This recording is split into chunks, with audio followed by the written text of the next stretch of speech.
Assalamualaikum warahmatullahi wabarakatuh. Kami di sini dari kelompok 9 Functional Programming kelas A akan menjelaskan tentang pengaplikasian functional programming pada sebuah dataset. Nah, di sini dataset yang kami gunakan yaitu dataset pertama, yaitu dataset tentang diabetes. Untuk anggota kelompok sendiri ada Hofiatul Hasanah dengan NIM 212410103012. Lalu ada Niswa Sofi Kamila dengan NIM 212410103036. Lalu ada saya sendiri Fahrudin Amri Rahmatullah dengan NIM 212410103055. Dan ada Faradila Azhara Putri dengan NIM 212410103093. Nah, jadi jadi di sini dalam pengaplikasian functional programming ke pada dataset, eh, kita memerlukan mengimport data CSV terlebih dahulu. Nah, import data CSV-nya itu kita menggunakan codingan import CSV with open diabetes.csv rs file, yang mana with open diabetes.csv. Diabetes.csv ini adalah nama file dari data yang akan kita gunakan. Dan R ini sama dengan read, yang mana digunakan untuk membaca data dari file yang akan kita gunakan. Lalu S file itu adalah sama seperti artinya dengan alias. Jadi dengan membuka nama file CSV, itu nama filenya kita ganti menjadi file.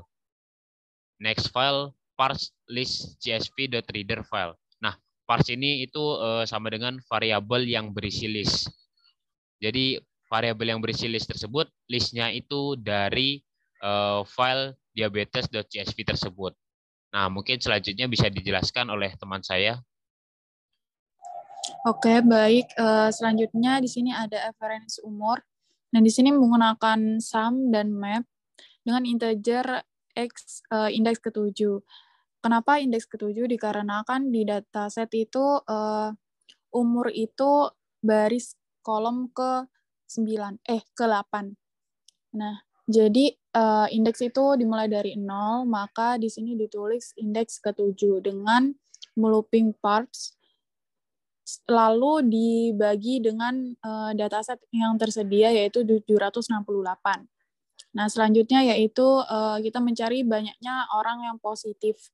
Nah, di sini menggunakan filter yang digunakan untuk menyaring semua data yang ada, dan integer indeks ke-8 dikarenakan di data indeks ke-8 yaitu umur. Nah, dikarenakan seseorang penderita diabetes itu yaitu seseorang, maka kita menggunakan umur seseorang itu dengan sama dengan 1 dan akan melooping parse itu sendiri. Mungkin bisa dilanjutkan teman saya. Yaitu selanjutnya hamil terdiagnosa, yaitu terdapat list yang menggunakan filter lambda integer indeks ke-8 sama dengan 1, n integer indeks ke-0 lebih dari 1 parse, yang dimana itu menjelaskan ibu yang mengalami hamil lebih dari 1 kali yang terdiagnosa diabetes. Lalu selanjutnya yang glukos tinggi, yaitu terdapat list yang menggunakan filter lambda integer indeks ke-8 sama dengan 1, n integer indeks ke-0 lebih dari 1, n integer indeks 1 lebih dari sama dengan 140 parse. Yang dimana itu orang menjelaskan orang yang kadar gulanya lebih dari 140 mg. Yang selanjutnya dapat dijelaskan oleh teman saya. Kemudian di sini ada variabel obesitas. Nah, jadi setelah kita mengetahui seberapa banyak ibu hamil yang sudah hamil lebih dari 1 kali yang terkena atau mengalami gejala obesitas, mengalami gejala diabetes, maka di sini selanjutnya kita akan memfilter ibu hamil, seberapa banyak ibu hamil yang mengalami gejala diabetes yang termasuk dalam kategori obesitas. Kategori obesitas sendiri kita dapatkan dari kolom indeks massa tubuh yang berada pada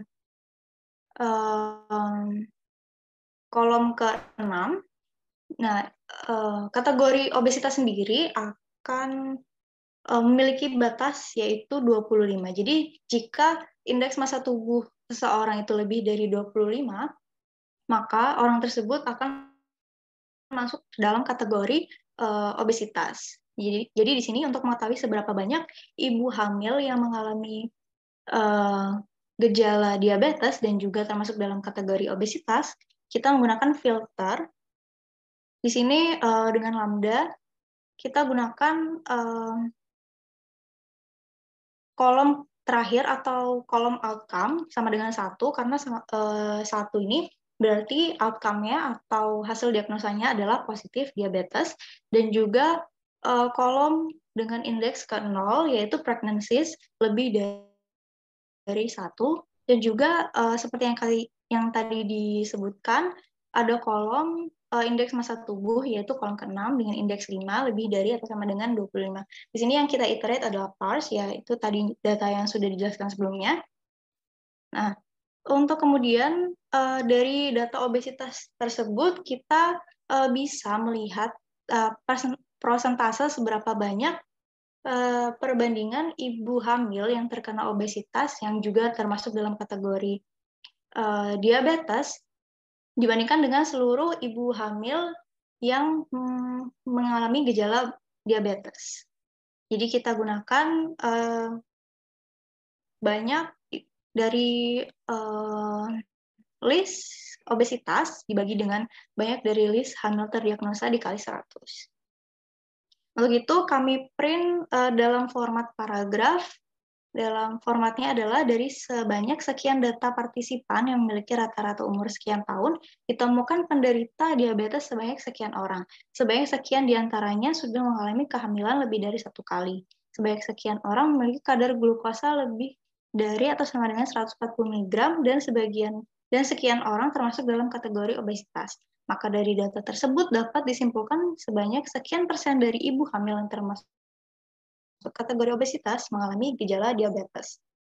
Jika kita run programnya,